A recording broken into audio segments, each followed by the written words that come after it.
buriya umuntu muzima cyangwa umuntu nyamuntu numenya ko yakosheje ndetse akigira ku makosa yaba yakoze, sibyo? Ndagushimiye. Uramutse nsabye imbabazi nafashe decision ko ntazongera kugira ute kugirana ikiganiro nawe, ntazongera kugushyira imbere ya kamera zanjye. Ariko kubera uburyo wagiye umpamagara meze gutya mfasha, ndumva umutima wanjye uremerewe, ndumva nabuze amahoro, nkumva ko nakoraga ukuri kandi hari aho wenda ndimo ndakubangamira, sibyo? Nanyu mbabarire.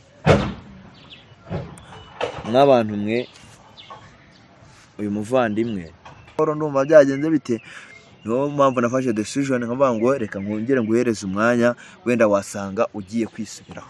Bikaba ariyo mpamvu wamaye umwanya nimugoroba. Naguha umwanya nimugoroba, ndavuga ati uze, sinzi icyo uje kuvuga, ese ugarutse kuba wantuka cyangwa wambwira nabi, sinzi. Famille yawe iragukeneye. Ese ni iki kiri gutuma udashaka kubona na famille yawe? Ngewe naje kugusaba imbabazi, sibyo? Ngewe ubwanjye ngenyene. Oya, naje gusaba imbabazi n'abanyarwanda. Famille yawe noneho yiri kwisigaye. Famille yanjye iyo nitegereje neza nkareba Manzi na Innocente, iyo nitegereje neza nkareba Manzi na Innocente, ntekereza urugendo rurerure mwagenze kuva mu buto bwanyu mwakabeje gukundana. I love you so much, come to me, come to me. Je t'aime trop, nalinga mingi wana. Manzi na Innocente, nukuri ndabashimiye, mwahisemo neza, nukuri muraberanye. Manzi na Innocente, songa mbere turabashyigikiye.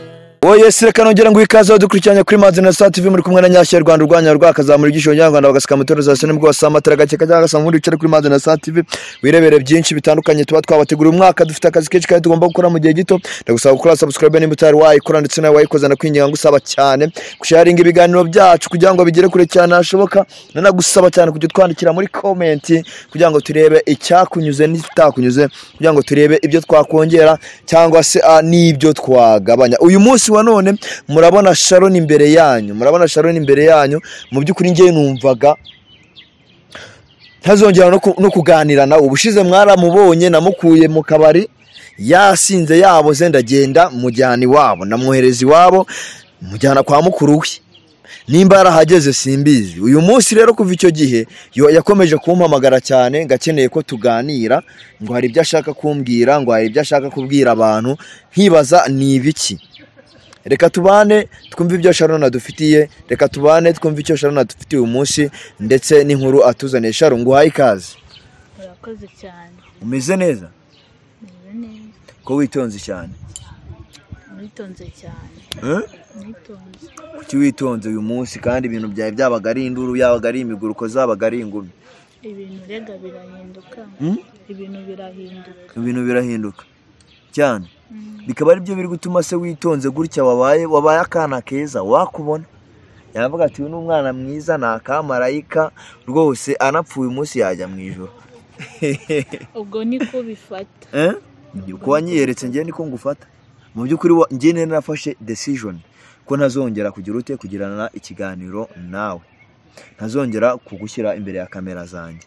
Ariko kubera uburyo wagiye umpamagara meze gutya mfasha, ndumva umutima wanjye uremerewe, ndumva nabuze amahoro, ndumva byagenze bite, niyo mpamvu nafashe decision nkavuga ngo reka nkongere nguhereze umwanya, wenda wasanga ugiye kwisubiraho. Bikaba ariyo mpamvu wamaye umwanya nimugoroba. Naguha umwanya nimugoroba, ndavuga ati uze, sinzi icyo uje kuvuga, ese ugarutse kuba wantuka cyangwa wambwira nabi, sinzi.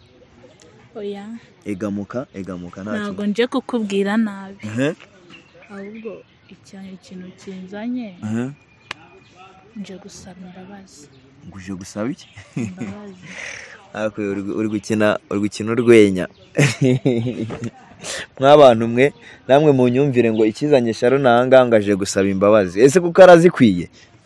Yesu, ubwo urabona naje gukina comedy hano? Ntabwo naje gukina comedy, naje kugusaba imbabazi no gusaba imbabazi abanyarwanda muri rusange. Ko wakoze iki? ko nagututse kandi hari byinshi bamfashijemo nkagutuka nanjye narasinze nijoro nanjye ntago yari njye nanjye ntago yari njye yari inzoga ariko ubinkoresha n'umujinya nyuma nje kugusaba imbabazi. Ninjye uje gusaba imbabazi cyangwa uje kuzisaba famiye yawe? Uruhare rwinshi ni wowe n'abanyarwanda abambonye bakamfata uko nari nje kubasaba imbabazi. Uje kudusaba imbabazi. Wakoze iki?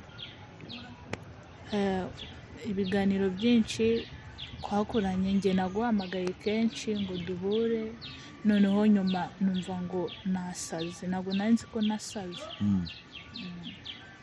Noneho rero ikintu cya mbere nje kugusabira imbabazi ni uko wansanze mu kabari nkakubwira nabi. Yego.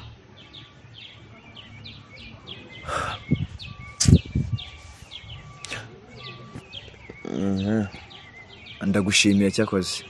Koranga. Buriya umuntu muzima cyangwa umuntu nyamuntu numenya ko yakosheje ndetse akigira ku makosa yaba yakoze. Sibyo? Ndagushimiye. Uramutse nsabye imbabazi zikuye ku mutima wawe. Nta mpamvu yuko ntaziguha ngenda kubabariye. Ndakubohoye. Wumve ko nta kibazo na gito nkigufiteho. Kandi nanjye umbabarire aho nakubangamiye kubera ko nshobora kuba narakubangamiye ariko mu buryo ntazi. Nkumva ko nakoraga ukuri kandi hari aho wenda ndimo ndagira ndimo ndakubangamira. Sibyo? Nanjye umbabarire. N'abantu mwe uyu muvandimwe ateye intambwe ikomeye aje gusaba imbabazi. Sibyo? Kandi mu by'ukuri umuntu usabye imbabazi cyangwa se iyo umuntu asabye imbabazi nta gihindutse izo mbabazi agira ute arazihabwa. Kuri side yanjye cyangwa se ku ruhande rwanjye genda kubabariye ndakubohoye pe. Yego nanone nkungiye gusaba imbabazi abakunzi ba Shallon Innocente na Manzi. Banje kubasaba imbabazi ibyo nakoze ntabwo byari byo mu mbabarire ntabwo bizongera. So nk'abantu mwe mutwandikire muri comment mutubwire ntari namubaza byinshi ahise atangira gusaba imbabazi kuko nibyo kandi birakwiye ko umuntu ababarirwa kandi akagira ute akabohorwa. Sibyo?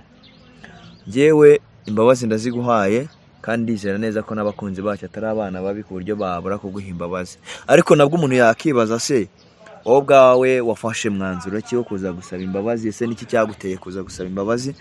Ese nyuma yuko dusabye imbabazi ufite umwanya none wo gusaba famiye yawe imbabazi? Ego urakoze cyane. Impamvu nyine byaneye gusaba imbabazi buriya rero umuntu yasinze nago yibuka ibyabaye. Nago ajya yibuka ibyabaye. Rero impamvu njye nararyamye maze kuryama nibuka nyine ko nakoze amakosa kandi hari byinshi wafashijemo. Yego nibyo bya naguhamagaye kenshi wanga kunyitaba. Cyane ntago nawe bukwitaba. Nyine umbabarire ntago bizongera. Yego nicyo gituma cyatumye nyine nzinduka kuza gusaba imbabazi n'abanyarwanda muri rusange bajya bakurikirana iyi Shallon bambabarire cyane. Yego. None se wa munsi utaha ejo muri gusanga mu kabari ndabizi neza ko nagutegeye ukambwira ngo ugiye mu rugo. Wageze wasubiye muri famiye yawe cyangwa? Oya. Ubu uri kubahe? Aho ndi kuba ubu makubwire se? Hambwira ahantu uri kuba kuko nimba wasabye imbabazi ukeneye no kubwiza abantu ukuri. Oya ntago nahakubwira. Kubera iki? Nkeneye kubimenya by the way. Sibyo? Nkeneye kubimenya kubera ko njyewe warambwiye ngo ninkureke ujye kwa mukuru wawe ndakohereza. Sibyo? Ntabwo ariho ndi. Ntabwo uri ubu ndahantu utamenya. Ubu ahantu ndi ntago wahamenya. Ariko wanahambwira kamemo nibanga. None se ko famiye yawe n'ubundi ikomeje kugira ute kukumbaza bambaza ngo uri? wabashije kuvugana nabo byibuze no kuri telefone urabasobanurira neza? Ese ahantu uri mu kazi? ahantu ndi ntago ndi mu kazi. Yego. Uri mu biki? Ni ahantu nyine nahantu nagiye kuba ndi nyine nihishe famiye yanjye. Kuki uri guhunga famiye yawe? Ndumva nta mutima mfite wo kubonana nawe. Kubera iki nyine? Ni iki kiri gukubuza uwo mutima wo kuba wahura nabo? Ntago mbishaka. Ni iki nyine kiri gutuma utabishaka? Uje gusaba imbabazi abantu, famiye yawe iragukeneye. Ese ni iki kiri gutuma udashaka kubonana na famiye yawe? Nyine njyewe naje kugusaba imbabazi. Sibyo? Njyewe ubwanjye njyenyine. Oya, naje gusaba imbabazi n'abanyarwanda. Famiye yawe noneho yiri kwisigaye. Famiye yanjye ntago nari nayisaba imbabazi, ariko ndi guteganya kuzajyayo. Yego ndi guteganya kujyaho, ariko ntago nzi umunsi nzagerayo. Okay, sawa. So nyuma yaho ufashe umwanzuro wo kuza gusaba imbabazi, urumva ari iki kigiye gukurikiraho Shallon? Ese ugiye gukora iki nyuma yo gusabye imbabazi? Ngiye kwisubiraho. Ugiye kwisubiraho? Yeah. Ntabwo uzongera kudutesha umutwe? Oya. So rero mwabantu mwe, umuvandimwe asabye imbabazi, kandi usabye imbabazi arazihabwa. Reka tuzimuhe, ukomeze kumusengera ndetse ukomeze no kudusengera. Bye bye, ndagushimiye cyane ku mwanzuro ufashe. Imana igushyigikire. So mutwandikire rero mutubwira ko imbabazi mwazimuhaye, kandi mukomeze kumugira n'inama azabone n'imbaraga zo gusaba famiye y'imbabazi. Murakoze cyane, Imana ibampere umugisha.